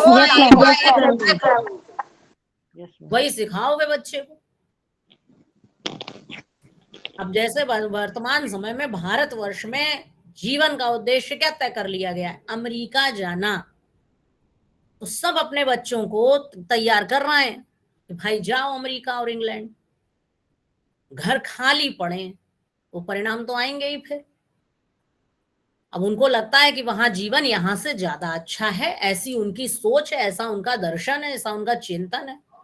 तो सारे बच्चे जो हैं वो सब उधरी को वही एजुकेशन पा रहे हैं, उसी हिसाब से सब एजुकेशन ले रहे हैं। सीधी बात हम बता दे रहे हैं, लेकिन अब किताब पढ़ोगे तो सब समझ में आ जाएगी। पहले ये देखो कि वो क्या तय कर रहा है जीवन के बारे में, बस फिर उसी हिसाब से उसका सिलेबस तय हो जाएगा। अब एक विचारधारा और आई रियलिज्म की। इन्होंने मैटर को सब कुछ माना। किताब में पढ़ोगे तो देखोगे उसमें लिखा है रियलिज्म 2 शब्दों से बना है, रियल और इज्म। रियल जो है वो रेस से बना है, जिसका अर्थ है वस्तु, तो ये वस्तु के अस्तित्व से जुड़ी हुई विचारधारा हो गई। तो ये एक ऐसी विचारधारा थी जो सब कुछ मैटर को मानती है। मैटर क्या चीज है? मैटर उसके लिए यूज करते हैं जिससे ये दुनिया बनी हुई है, और ये माना जाता है कि ये अपने इसी रूप में कुछ समय बाद नहीं रहेगी। वो चीज मैटर है। पूरी दुनिया की एक एक चीज कहने को है कि लकड़ी, ये मेज जो है वो लकड़ी की बनी हुई है, या ये बोतल इस चीज की लोहे की बनी हुई है, इंसान जो है वो हाड़ मांस का बना हुआ है। कहते हैं ऐसी बात नहीं। मैटर वो चीज होती है जो अपना रूप कुछ समय बाद बदल लेगी, ऐसा नहीं बनी रहेगी। कोई बढ़िया से बढ़िया मेज तैयार कर लो, कुछ समय बाद वो खत्म हो जाएगी, भले ही लाख साल बाद खत्म हो जाए, पर वो खत्म हो जाएगी। इंसान है वो तो खैर खत्म ही हो जाएगा, कोई भी कपड़ा है वो भी खत्म हो जाएगा। तो बेसिकली बात एक ही चीज तो है जिसका ये गुण है कि वो ऐसे ही नहीं रहेगी। तो इनका कहना है कि सब कुछ मैटर से बना हुआ है, जो रियलिज्म वाले हैं। ये दुनिया भी, जो ये यूनिवर्स है, वो केवल और केवल मैटर से बना हुआ है। मैटर का ज्ञान ही हमें सेंस ऑर्गन्स से प्राप्त होता है। सेंस ऑर्गन्स जानते हो किसे कहते हैं? अरे भाई, ज्ञानेंद्रियां जानते हो किसे कहते हैं? Yes yes ma'am. Yes ma'am. Yes क्या होती है ज्ञानेंद्रिय? सेंस 5 सेंसेस होते हैं। हाँ, ये जो वो चीज होती है ज्ञानेंद्रियां, उनको बोलते हैं सेंस ऑर्गन्स, उनको बोलते हैं जिनसे हमें कोई चीज की जानकारी मिलती है। आंख से कोई भी चीज को हम जानते हैं, आंख से देख के। आंख, नाक से स्मेल आती है, जीभ जिससे हमें जीभ। टेस्ट आता है। आंख पे पट्टी बांध लो, कोल्ड ड्रिंक पिलाओ और चाय पिलाओ, फर्क कर लोगे? देखने की तो जरूरत है नहीं हमेशा, यस फर्क तो कर लोगे, यानी हमें नॉलेज मिल जाती है। कान से, अगर कोई लोहे का सामान गिरे, कोई लकड़ी का सामान गिरे, दोनों की आवाज में फर्क होता है ना। एक आदमी की दूसरे आदमी की आवाज में फर्क होता है, लोग आवाज से पहचान लेते हैं, यानी कान जिससे जानकारी मिलती है। और क्या चीज होती है? स्किन। स्किन। स्किन से भी पहचान लोगे ना। यस लोग मैम। छू के एक दूसरे को यस पहचान मैम। लेते हैं। छोटे बच्चे से पूछो, छोटा बच्चे की आंख बंद कर लो, वो अपनी मम्मी को पहचान लेगा। काहे से पहचानता है? माँ को छू के पहचान लेता है वो, मेरी मम्मी है कि नहीं है। यानी स्किन, वो टच से पता चलता है चीजों के बारे में। तो उन्होंने कहा कि दुनिया जो है मैटर से बनी हुई है, किसी ने इसको और किसी चीज, यहाँ कुछ और दिखाई नहीं देता, यही सच है, इसके अलावा दूसरी कोई चीज है नहीं। गॉड की लोग कल्पना कर लेते हैं। गॉड जो है वो रिलीजन पर उसका एग्जिस्टेंस है, धर्म पर उसका अस्तित्व है। इसके अलावा गॉड का भी वो अस्तित्व जो है कुछ खास नहीं मानते हैं। उनका कहना है कि मैटर से बनी हुई, क्योंकि वो मैटर में बिलीव करते हैं, तो इसलिए उनका कहना है कि जो मैटर से ही ये दुनिया बनी है, तो इसलिए यही दुनिया सच है। और जिस स्पिरिचुअल वर्ल्ड की बात करते हैं वो मैटर से बना है, उसके बारे में तो कुछ पता ही नहीं है। वो मैटर से बना नहीं है, इसलिए उसको हम सच नहीं मानेंगे। तो ये भी स्पिरिचुअल वर्ल्ड या इस दुनिया के अलावा किसी दूसरी दुनिया में यकीन नहीं रखते। अब ये मनुष्य क्या है, तो ये कहते हैं बहुत सारे संसार में पदार्थ हैं, ये हर चीज को पदार्थ बताते हैं, हर चीज को मैटर बताते हैं। तो जैसे लकड़ी मेज है, तो इनमें तो ताकत ही नहीं है, ये तो चल फिर ही नहीं पाते। जानवर वगैरह इनसे बेटर मैटर हैं, क्योंकि भाई वो चल फिर लेते हैं। और इंसान जो है वो सबसे अच्छा matter, best matter of the world है मनुष्य, ह्यूमन बीइंग। और क्यों बेटर है? क्योंकि बाकी जीवों से ज्यादा इसके जो जितने ऑर्गन्स हैं, सेंस ऑर्गन्स हो चाहे जिनसे ये काम करता है, वो सारे अंग हो, वो सब बहुत अच्छे हैं। जितना काम ये कर पाता है उतना बाकी नहीं कर पाते हैं। इसके पास बुद्धि भी साथ में है, अकल भी है इसके पास बहुत ज्यादा, तो इसलिए ये सबसे अच्छा मैटर है। और ये मैटर अपने को सबसे ज्यादा सेफ कर लेता है। मेज को बरसात में डाल दो तो बेचारी पड़ी रहेगी, वो भागेगी तो है नहीं। पर इंसान होशियार है, समझदार है, पानी बरसेगा तो वो भागेगा, उसने अपने बचने के लिए बहुत चीजें बना ली। न बिल्ली के इतनी बिल्ली बेचारी है तो थोड़ा रास्ता मोड़ा, थोड़ा मोड़ा जो है वो जगह ढूंढेगी जाके कि कहाँ बैठ जाए जाके। पर ये वाला मैटर सबसे ज्यादा होशियार है। अपने हम लोग देखो अंदर बैठे बैठे, हमें भी सुविधा नहीं थी, मैडम ने कहा आके क्लास ले लो, हमने कहा भैया हम नहीं आ पाएंगे, कौन इतनी दूर दौड़ के आवे। तो ये अपनी अकल से सब सीख लिया। एक ह्यूमन में अकल थी मैटर में, तो उसने ये लैपटॉप बना दिया, इंटरनेट बना दिया। हम भी अपने यहाँ बैठे हैं, तुम लोगों को भी अपने सुविधा है, अपने घर से बाहर नहीं निकलना है। कौन भैया स्कूल पहुंचे, काहे इतनी मेहनत करें? तो भैया मैडम ने भी तुम्हारी रास्ता निकाला कि भैया ऑनलाइन कर लो, सबको आराम मिला ना। तो ये जो मैटर है ये बड़ा होशियार समझदार मैटर है, और ये जो है इसके जो नियम कायदे हैं उन्हीं के हिसाब से ये डेवलप होता है। और इसकी खास बात है, इसके बच्चे उच्चे जो भी हैं, अपने जैसे इसके बच्चे प्रोड्यूस हो जाते हैं तो उनको भी कायदे से डेवलप कर लेता है, सब सिखा लेता है। तो अब इसका उद्देश्य क्या है जीवन का? जब मैटर के सिवा कुछ है नहीं, इसी दुनिया में रहना है, तो अब दूसरी दुनिया के लिए तो तैयार करना नहीं है भाई। तो इसी संसार में रहना जो है इसका मैटर का उद्देश्य है। बाकी दूसरा दुनिया जगत हमने देखा नहीं, ना हम जाने ना उसको माने। अपने यहीं आराम से रहो, ज्यादा इधर उधर लोक परलोक की चिंता मत करो। और लेकिन एक बात इन्होंने कही कि आराम से तो रहो, पर आराम से रहो कैसे? नेचुरलिज्म ने कहा कि नेचुरल लाइफ जियो। तो प्रकृति बहुत सुंदर है, तो प्रकृति शाम तक ही सुंदर है, रात में प्रकृति सुंदर नहीं होती। रात में कीड़े काट खाते हैं। रात में पार्क बहुत सुंदर लगता है, नदी किनारा बहुत सुंदर लगता है, पर तब तक सुंदर लगता है जब तक 1 घंटे देखो। उससे ज्यादा देखोगे तो तुम्हें परेशानी हो जाएगी। तो इनका कहना उन्होंने बता ही दिया कि हम आराम से तब रहेंगे जब हम इस मैटर की देखभाल करेंगे। तो मैटर की देखभाल हम कैसे करेंगे? तो इन्होंने कहा इस मैटर को आराम से रखो। तो आराम से कैसे रखेंगे? नेचुरल लाइफ तो दिक्कत की है। इन्होंने कहा कि ये तब आराम से रहेगा जब हमें ज्यादा से ज्यादा ये जो दुनिया है, मटेरियल वर्ल्ड है, इसकी जानकारी होगी। इस भौतिक जगत की जितनी जानकारी होगी तभी तो हम आराम से रहेंगे। जब पहले पहले इंसानी सभ्यताएं डेवलप हुई तो सब नदी किनारे डेवलप हुई, सब नदी घाटी सभ्यताएं हैं। तो नदी के किनारे जब सारी सभ्यताएं डेवलप हुई, क्यों? क्योंकि वहां पानी पास में मिल जाता है, बिना पानी के आदमी रह नहीं सकता। फिर धीरे धीरे उसने इस दुनिया के बारे में पता कर लिया इंसान ने, तो उसे पता चला कि पानी अकेले वहीं नहीं मिल जाता है। पानी तो जहां हम रहेंगे वहां जमीन के अंदर मिल जाएगा, हम आराम से रह सकते हैं।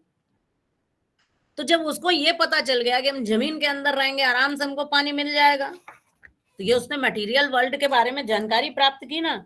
तो अब सबने कुएं खोद लिए, अपने कुएं से पानी भरने लगे। पहले बड़े रईस घर वो समझे जाते थे जिनका पर्सनल कुआं उनके घर के अंदर होता था। बाहर के जो कुएं होते थे उन पे सब पे लड़ाई झगड़ा, क्योंकि जो संसाधन होंगे तो उन पे लड़ाई झगड़ा होगा ही, जितना वो बटेंगे उतना झंझट होगा। तो जो पैसे वाले लोग होते थे उनका अपना पर्सनल कुआं उनके घर के अंदर होता था। अपने घर में किसी से पूछना, पहले यही था। अब कुएं से भी पानी निकालना कोई क्या कम मेहनत की बात है? अब आजकल के लोगों को हम सब लोगों से कह दो तो 1 बाल्टी पानी खींचेंगे वहीं गिर जाएंगे। तो इन्होंने कहा कि बड़ी बड़ा दिक्कत का काम है, और भाई खोज करो, कोशिश करो। तो हैंडपंप बना लिया।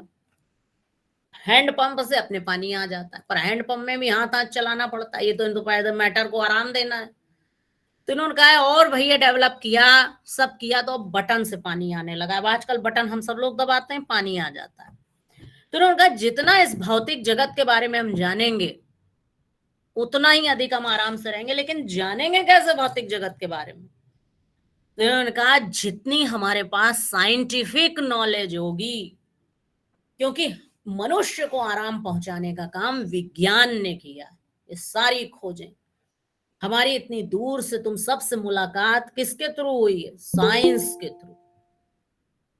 इनका कहना लंबी चौड़ी धर्म अध्यात्म की बातें किसी काम नहीं आती। साइंस की जानकारी जितनी ज्यादा होगी, जितना ज्यादा हम निरीक्षण, परीक्षण और नियमीकरण कर पाएंगे। साइंस का बेसिक कॉन्सेप्ट, साइंस का जानकारी इसी से डेवलप होती है। पहले ऑब्जर्वेशन, टेस्टिंग और फिर उसके बाद जनरलाइजेशन। उनका जितना करेंगे उतनी ही हम तरह तरह के डेवलपमेंट कर पाएंगे, और जितना हम तरह तरह का डेवलपमेंट कर पाएंगे उतना हम आराम से रहेंगे। पहले सुबह 5 बजे उठ के पेड़ के नीचे क्लास लगती थी। कारण क्या है भाई? इतना डेवलपमेंट ही नहीं था, इतनी साइंस की जानकारी ही नहीं थी। तो भाई धूप आए उससे पहले पढ़ लो 5 बजे सुबह। पर अब क्या है, चाहे धूप आ रही हो, चाहे बाहर आंधी पानी आ रही हो, जैसे हम लोग पढ़ रहे हैं हम लोग ऐसे पढ़ते रहेंगे। हमने अपनी सुविधा के साधन जुटाए हैं, और ये अन्य जीवधारी नहीं जुटा पाए। बाकी दुनिया के जानवर ये सब नहीं कर पाए, इसलिए इंसान ही सबसे ज्यादा काबिल है। और सुख पूर्वक उसे रहना है, दूसरा कोई संसार है नहीं। और सुख पूर्वक वो कैसे कर रहेगा? जितना ज्यादा साइंस जो जानता है उतना ही ज्यादा सुख पूर्वक वो रह पाता है। तो अब इन्होंने तय कर दिया कि लाइफ क्या है, लाइफ का इन्होंने ये सीन बता दिया। तो अब इनकी एजुकेशन क्या होगी? अब ये स्पिरिचुअल डेवलपमेंट की बात थोड़ी करेंगे, ये तो फिर फिजिकल डेवलपमेंट की, मेंटल डेवलपमेंट की और वोकेशनल डेवलपमेंट की बात करेंगे। जो जितना ज्यादा पैसा कमाएगा वो उतना आराम से रहेगा, उतना साधन जुटा पाएगा। इसीलिए इनके यहाँ आदमी और औरत दोनों जो कमाने का चलन है उसका प्रभाव इस फिलॉसफी का सबसे ज्यादा है। और फिर ये धर्मशास्त्र नीति शास्त्र तो पढ़ाएंगे ही नहीं। जब वो साइंस को इंपॉर्टेंस देते हैं तो ये साइंटिफिक मेथड्स पर, साइंटिफिक सब्जेक्ट्स पर ज्यादा जोर देंगे। ये जीवन में आराम की बात करते हैं, पैसा कमाने पर जोर देंगे, तो बच्चे के वोकेशनल डेवलपमेंट पर जोर देंगे। तो इनके सब्जेक्ट भी सारे ऐसे ही हो जाएंगे कि जो मटेरियलिस्टिक वर्ल्ड से ज्यादा आराम हमें कैसे मिलेगा, तो ऐसे ही मिलेगा जब हम साइंस पढ़ेंगे और कुछ ना कुछ अर्निंग हम करते रहेंगे। ये रियलिज्म है। उसके बाद आता है प्रैग्मेटिज्म। प्रैग्मेटिज्म प्रयोजनवादी विचारधारा है जो उपयोगिता की बात करती है। कहते हैं हम उसी को सही मानते हैं जो हमारे लिए उपयोगी हो। तो अब बताओ, स्पिरिचुअल वर्ल्ड इंसान के लिए उपयोगी होता है या मटेरियलिस्टिक वर्ल्ड ज्यादा उपयोगी होता है? बताओ भाई, ये तो तुम्हें पता ही होगा। मटेरियलिस्टिक होता है। बस तो बस कौन सा जगत सही है? वो उसी को सत्य मानते हैं जो उपयोगी होता है। तो इस हिसाब से कौन सा जगत सत्य हुआ? मटेरियल। बस सीधी बात है, आसान सी बात है। मटेरियलिस्टिक वर्ल्ड उपयोगी है इसलिए वही सही है। कौन देख ही आया है कहाँ स्वर्ग है, कहाँ नरक है, कहाँ दूसरी दुनिया है, कहाँ जाना है मरने के बाद? किसने जाना, किसने देखा? उपयोगिता किस वर्ल्ड की है? इसी वर्ल्ड की है, इसी में रहना है। तो इन्होंने उसी को सत्य माना है। तो बस ये हमें देखना है कि ये जीवन को कैसे दिशा दे रहे हैं, क्या जीवन के बारे में सोच रहे हैं। तो इनका कहना है कि जो दुनिया है, यूनिवर्स है, ये हमेशा बनता रहता है। इसमें कुछ ना कुछ क्रियाएं होती रहती हैं, एक्टिविटीज होती रहती हैं, और एक्टिविटी कभी रुकती नहीं है। बाहर पेड़ खड़े हैं, हवा आएगी, कुछ बीज उठाकर कहीं ले जाएगी, वो बीज जहां गिरेंगे वहां फिर नए पेड़ डेवलप हो जाएंगे। कुछ ना कुछ बन रहा है, कुछ ना कुछ बिगड़ रहा है। तो इसलिए संसार कोई एक दिन नहीं बन गया, वो लगातार बनता रहता है, हमेशा निर्माण की अवस्था में है। और क्योंकि ये जगत उपयोगी है इसलिए यही जगत सत्य है, बाकी जगत के विषय में कोई उपयोगिता नहीं है। भगवान के बारे में भी उन्होंने कहा कि जितनी भगवान की उपयोगिता है उतना ही उसका अस्तित्व है। उसके आगे भगवान के अस्तित्व को भी ये लोग एक्सेप्ट नहीं करते। अच्छा, एक चीज और भी है, जो ये सारे फिलॉसफीज होती हैं जिनमें गॉड का एग्जिस्टेंस या स्पिरिचुअल वर्ल्ड का एग्जिस्टेंस नहीं होता है, वहां पर सोल भी जो होती है, आत्मा जिसको बोलते हैं, वो भी सब मैटर की ही बनी होती है। और जैसे ही इनका मानना है, हम लोगों के यहाँ कॉन्सेप्ट है कि शरीर मरता है, जो इसके अंदर का चेतन तत्व है, कॉन्शियस एलिमेंट जिसको आत्मा बोलते हैं, वो चला जाता है, इसे दूसरी बॉडी मिलती है। पर इनका ऐसा मानना नहीं है। इनका मानना है कि वो जैसे ही वो इंसान खत्म हुआ, उसके अंदर की एनर्जी भी खत्म हो जाती है। तो सोल जो है वो मैटर के बनी होती है, चाहे वो नेचुरलिज्म हो, चाहे वो रियलिज्म हो, चाहे वो प्रैग्मेटिज्म हो। सब जगह अगर स्पिरिचुअल वर्ल्ड का एक्सेप्टेंस नहीं है तो सब जगह फिर पदार्थ से ही सब कुछ बना हुआ होता है।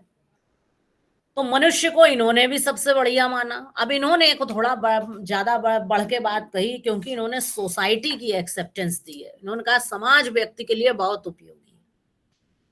हम लोग चाय पीते हैं, चाय हम में से कोई उगाता नहीं है। दूध पीते हैं, दूध भी हम लोगों में से कोई नहीं जानवरों से निकालता है। उनका मनुष्य बहुत होशियार है, सब काम तो सब लोग कर नहीं पाएंगे। तो इन्होंने आपस में एक सोसाइटी बना के व्यवस्था कर ली है और एक दूसरे से हेल्प लेते रहते हैं। तो जो इंसान है वो क्या चीज है? उनका कहना है ये साइको सोशल है, मनोसामाजिक है। इसके अच्छे अच्छे सेंस ऑर्गन्स हैं, इसकी सेंसेस डेवलप है, बाकी जानवरों के पास पांचों सेंसेस डेवलप नहीं होती हैं, इंसान के पास डेवलप है। इसके हाथ पैर बहुत अच्छी क्वालिटी के हैं, इसके पास दिमाग बहुत अच्छी क्वालिटी का है, और साथ में ये सोशल है।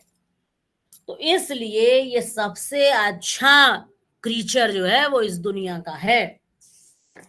इसने अपनी एक सोसाइटी बना ली है, और जिस तरह की सोसाइटी में इंसान रहता है उसी तरह का उसका डेवलपमेंट होता है। इसीलिए जो ह्यूमन डेवलपमेंट है ये एक सोशल प्रोसेस है, सामाजिक प्रक्रिया है।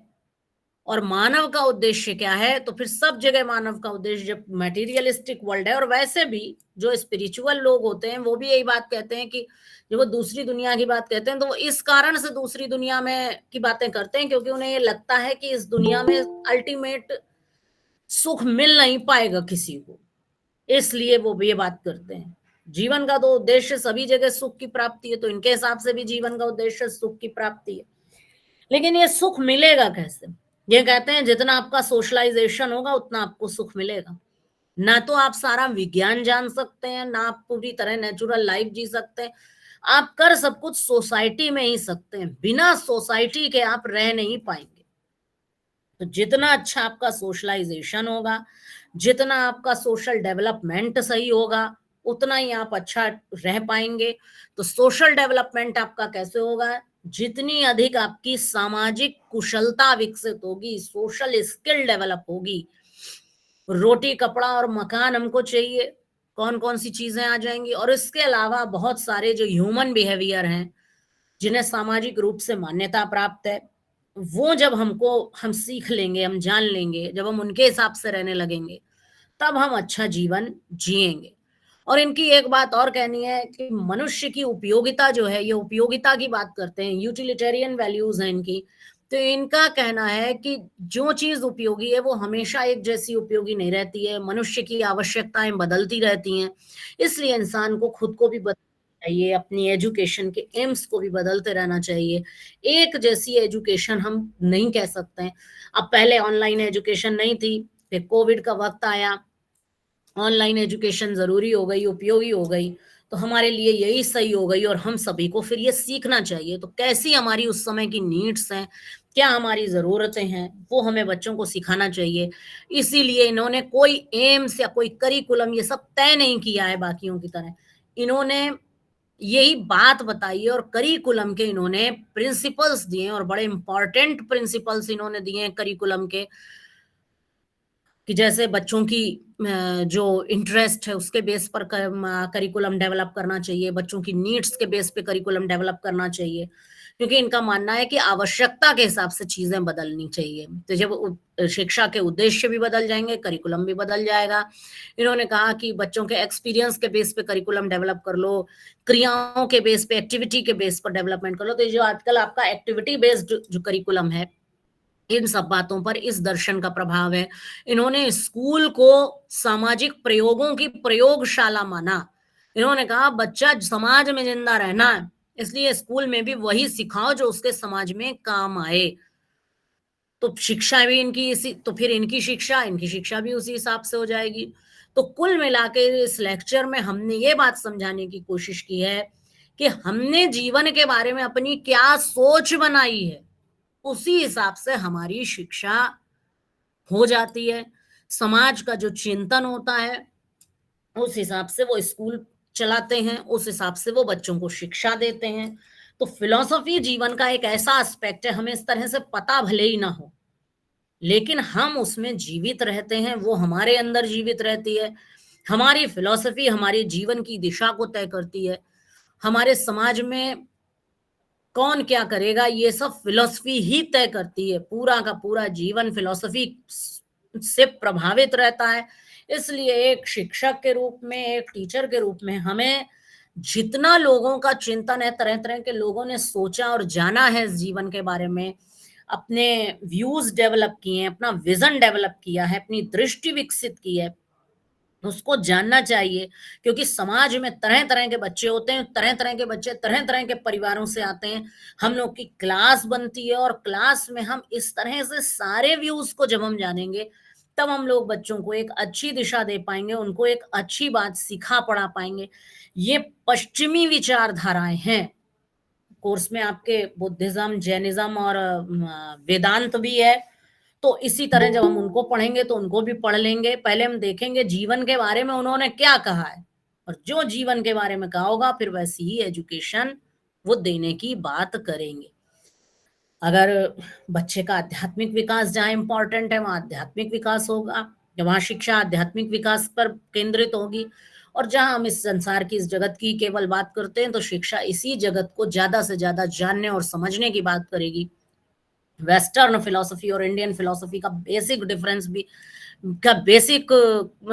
भी यहाँ से तय होता है कि पश्चिमी जगत में बहुत ज्यादा उनकी प्रवृत्ति जानने की है, इस यूनिवर्स के रहस्य खोले हैं उन्होंने, इसीलिए इन्वेंशंस वहां बहुत ज्यादा हुए हैं। वहां सारे आविष्कार, वहां आधुनिक जो आविष्कार है वो सब वहां हो रहे हैं। और जबकि भारत में जो जीवन की समस्या है, कभी मौका लगेगा तो इंडियन फिलॉसफी पर भी जब लेक्चर देंगे, तो भारत में जीवन की समस्या पे विचार है। इसीलिए भारतीय जो दर्शन है वो हर व्यक्ति के अंतःकरण में उतरा हुआ है। तो कितना बच्चों को समझ में आया, कुछ ना समझ में आया हो तो भाई सवाल करो। अब ये तो भाई अब आपके टीचर्स देखेंगे कितना आपको आ पाया, लेकिन फिर भी हमें लगता है कि अब किताब आप पढ़ने में आपको सरलता होगी। यस मैम, बिल्कुल। Yes ma'am. Ma'am lecture was very beneficial for us. बहुत क्लियरिटी आई। ये एक ऐसा विषय है कि जिसे अगर पढ़ना शुरू किया तो फिर सब इसी को पढ़ने लगते हैं।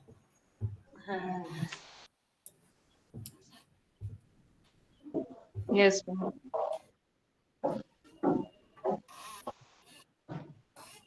तो अब हम अपना लेक्चर खत्म करें। कोई सवाल किसी को पूछना हो? आशा मैडम? हाँ मैम। हाँ मैम, अब किसी बच्चों बच्चे को को बहुत समझ में आया। अगर किसी का कोई सवाल हो तो आप मैम से पूछ लीजिए, कोई डाउट हो तो उसे क्लियर कर लीजिए। है किसी को कुछ डाउट? No ma'am. क्लियर है सब? मैम ने इतना अच्छा पढ़ाया है तो सब क्लियर होगा। Yes ma'am. अब यस मैम। Yes ma'am. से तब सफल होगा जब आप एग्जाम में अच्छे मार्क्स लाएंगे इस पेपर में। आज आपके 4 चैप्टर कंप्लीट हो गए हैं, है ना? Yes, चारों का ma'am. मैंने Yes, ma'am. कंपैरेटिव बताया तो 4 चैप्टर आपके हो गए कंप्लीट। अब एग्जाम में इनसे आपके कई क्वेश्चन फंसेंगे, इसलिए आप लोग अच्छा सा अपना प्रेजेंटेशन दीजिएगा, एग्जाम में अच्छे से लिखिएगा। अच्छा मैम, यस मैम। बहुत बहुत थैंक्स आपका कि आपके इस लेक्चर से हमारे स्टूडेंट्स को काफी लाभ मिलेगा और वो एग्जाम में अच्छा प्रदर्शन कर सकेंगे। बहुत बहुत धन्यवाद मैम एक बार फिर आपका। बहुत बहुत थैंक यू मैडम। आपको भी थैंक यू भाई, और सभी टीचर्स को भी अरे आपको भी इनवाइट किया जाता है, आप स्वीकार तो कर लेती हैं। ये हम लोग के लिए बहुत सौभाग्य की बात है भाई कि आपका हम लोग लेक्चर करा पाते हैं हमारे बच्चों को।